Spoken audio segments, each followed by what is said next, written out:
अस्सलाम वालेकुम viewers, rich Pakistan का नया एपिसोड लिए मैं हूं आपका मेजबान अब्दुर्रहमान। आज हम डिस्कस करेंगे आपके साथ दो इंटरेस्टिंग न्यूज़। पाकिस्तान की पहली इलेक्ट्रिक मेट्रो बस की फिजिबिलिटी मुकम्मल हो गई है। ये इलेक्ट्रिक मेट्रो बस 24 किलोमीटर तवील होगी और सिर्फ 9 माह के अरसे में मुकम्मल होने जा रही है। अगले साल जून तक इसने ऑपरेशनल होना है। ये तमाम तफसीलात आपसे डिस्कस करेंगे। जबकि आज की दूसरी खबर, ग्वादर फ्री जोन जो दुबई के तर्ज पे बनाया जा रहा है, वहाँ पर पाकिस्तान की ही बिजली अब इस्तेमाल होना शुरू हुई है। पहले ईरान से बिजली हमें इंपोर्ट करनी पड़ती थी या डीजल के जनरेटर चलाकर इंडस्ट्रीज़ को बिजली देनी पड़ती थी, जो 2 गुना महंगी थी। इस खबर को प्रोग्राम के दूसरे हिस्से में डिस्कस करेंगे, लेकिन पहले चलते हैं आज की सबसे अहम खबर क्या ना। पाकिस्तान की पहली इलेक्ट्रिक मेट्रो बस की फिजिबिलिटी मुकम्मल हो गई है। ये इलेक्ट्रिक मेट्रो बस 24 किलोमीटर तवील होगी। इसका नाम है येलो लाइन मेट्रो बस और ये बन रही है लाहौर के अंदर ठोकर नियाज बेग से हरबंसपुरा तक।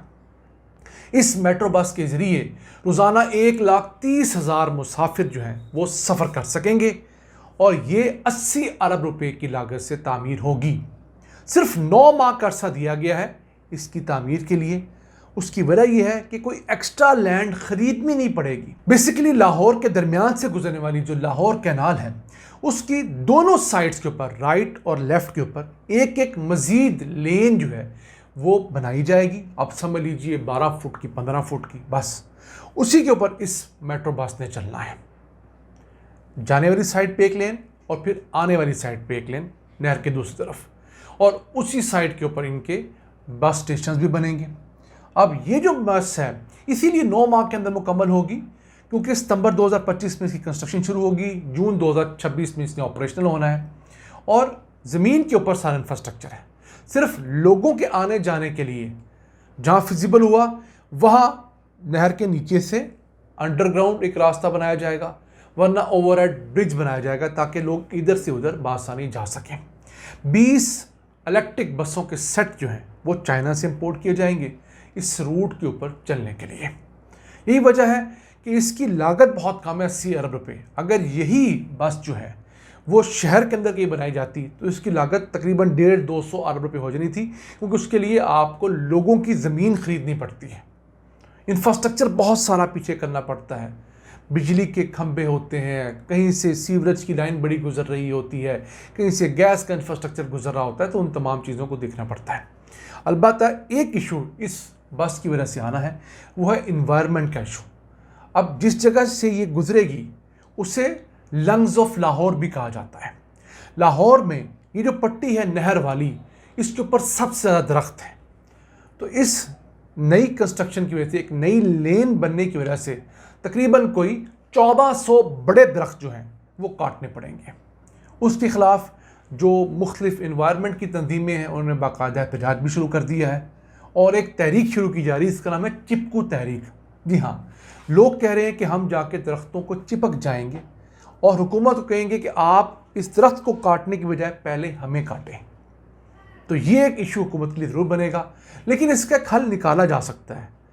दुनिया भर में, पाकिस्तान में भी चंद जगहों पर ऐसी मशीनें मंगवा रखी हैं जो बड़े से बड़े दरख्त को ज़मीन से उखाड़ती हैं और दूसरी जगह जाकर उन्हें लगा देती हैं, या ऐसे माली मौजूद हैं जो कि उस दरख्त की पहले जड़ों को प्रिजर्व करते हैं। क्रेन के ज़रिए उस दरख्त को उठाया जाता है, तनावर दरख्त को कुछ हिस्सा काट दिया जाता है और उसे नई जगह पे ट्रांसपोर्ट कर दिया जाता है। तो हुकूमत अगर ये काम करती है तो इन्हीं दरख्तों को उसी ग्रीन बेल्ट में थोड़ा पीछे जाकर प्लांट कर देती है, तो ये दरख्त 1-1.5 साल में दोबारा बड़े दरख्तों के अंदर कन्वर्ट हो जाएंगे।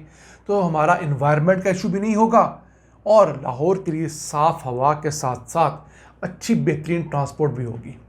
अब ठोकर नियाज बेग को ये कनेक्ट करेगी लाहौर की तमाम बड़ी मेन आर्टरीज़ के साथ, मेन रोड्स के साथ। मुल्तान रोड से शुरू होगी ये, ऑब्वियसली इसके साथ साथ कैंपस के ऊपर जो मेन आर्टरी है, उसके बाद फिरोजपुर रोड के ऊपर है, आगे मॉल रोड को टच करेगी, जेल रोड को टच करेगी। ये तमाम बड़ी रोड्स हैं, ये कैंट तक के मुसाफिरों को फ़ायदा पहुंचाएगी। फिर लाहौर से निकलना और लाहौर में एंटर होना उन लोगों के लिए बहुत आसान हो जाएगा जिनके पास अपनी ट्रांसपोर्ट कोई नहीं है और वो फिलहाल बड़ी महंगी उबर क्रीम वगैरह रक्शे करवा कर आते जाते हैं। 1.5 करोड़ का मुल्क हो गया है। 1.5 करोड़ की आबादी होगी इस शहर की। तो इस तरह का इंफ्रास्ट्रक्चर आप बनाएंगे तो चीज़ें आगे बढ़ेंगी। अब लाहौर में ट्रैफिक को कंट्रोल करने के लिए 5 मेट्रो बसेस या ट्रेन्स के मंसूबे जो कंसीव किए गए थे, उनमें से तीसरा है। इसके बाद ब्लू लाइन और पर्पल लाइन ने बनना है, उसे हम फिर किस दिन डिस्कस करेंगे। आइए चलते हैं आज की दूसरी अहम खबर की तरफ। ग्वादर के फ्री जोन को पाकिस्तान में बनी हुई बिजली मुहैया करना शुरू कर दी गई है। 10 मेगावाट का कनेक्शन दिया गया है ग्वादर के साउथ जोन को, जो फ्री जोन है, और इसके साथ साथ ग्वादर की बंदरगाह को। याद रहे, इससे पहले ग्वादर के अंदर जो बिजली इस्तेमाल होती थी वो हम ईरान से लिया करते थे।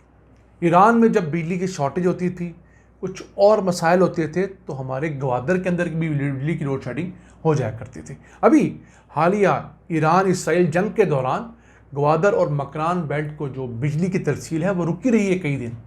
तो अब अच्छा ही है कि पाकिस्तान अपने ही नेशनल ग्रिड को बढ़ाता बढ़ाता ग्वादर तक पहुंच गया है, जो कि पाकिस्तान का बिल्कुल आखिरी कोना है। तो इसके साथ साथ मकरान डिवीज़न को भी अब आहिस्ता आहिस्ता अपने पाकिस्तान की बिजली मुहैया की जा रही है। हम हमेशा कहते हैं पाकिस्तान में ज़रूरत से ज़्यादा बिजली मौजूद है। मसला ये है कि हमारी बिजली महंगी है और वो आम बंदे के लिए अफोर्ड करना पॉसिबल नहीं है। वैसे महंगी बिजली ईरान की भी है, लेकिन चूंकि ईरान बिल्कुल मकरान डिवीज़न के साथ लगता है, तो वहाँ से बिजली लाना आसान था। यहाँ से इंफ्रास्ट्रक्चर बिछाना बहुत लंबा काम था और उस पर कॉस्ट बहुत आ रही थी। इस वजह से हमारी हुकूमतें सुस्ती करती रही हैं, वरना कौन सा काम है जो नहीं हो सकता था। अब 2 मुख्तलिफ रूट्स के ज़रिए ट्रांसमिशन लाइंस पहुँच चुकी हैं। अब ग्वादर का सिर्फ साउथ नहीं बल्कि नॉर्थ का जो फ्री जोन है उसको भी बिजली मुहैया की जा रही है। 2 मुख्तलिफ फीडर्स नस्ब कर दिए गए हैं ताकि जब कभी लोड शेडिंग हो, कोई इशू हो, तो दूसरे से बिजली दी जा सके। अब 35 से 45 रुपये फ़ी यूनिट वाली इंडस्ट्री को बिजली दी जा रही है ग्वादर के फ्री जोन के अंदर। 2200 एकड़ से बड़ा फ्री जोन बनाया गया ग्वादर का, बिल्कुल उसी तरह पर जिस तरह दुबई फ्री जोन है जबल अली का। मकसद है यहाँ पर जो कंपनीज आएंगी, जो फैक्ट्रियाँ लगेगी, उन पर किसी किस्म का टैक्स नहीं होगा। वो बाहर से चीज़ें इंपोर्ट करें, यहाँ पर उन्हें वैल्यू ऐड करें और दुनिया को एक्सपोर्ट करके पैसे बनाएं, जो कि दुबई में होता है। अब इसकी वजह से इंडस्ट्री को बहुत सुकून आया है। पहले वो 8.5 मेगावाट के जनरेटर जो है तेल पे चलने वाले, उनके साथ बिजली पैदा करते थे, कोई 80-90 रुपये यूनिट पड़ता था। अब उन्हें आधे रेट के ऊपर बिजली मुहैया होना शुरू हुई है। अब जो ग्वादर का इंटरनेशनल एयरपोर्ट है उसको भी 12 मेगावाट बिजली पाकिस्तान के नेशनल ग्रिड से ही मुहैया की जा रही है। तो अच्छी डेवलपमेंट्स हैं, मेरे लिए शायद ना हो, लेकिन ग्वादर की रहायशियों की तो अच्छी खबर है ना, और यही हमारे इस प्लेटफॉर्म का मकसद है। नाज़रीन, ये था आज का एपिसोड। हमें उम्मीद है आपको पसंद आया होगा। अपनी सजेशंस, अपनी आरा से हमें आगाह रखा करें। अपने मेज़बान अब्दुल रहमान को इजाज़त दीजिए। अल्लाह निगहबान।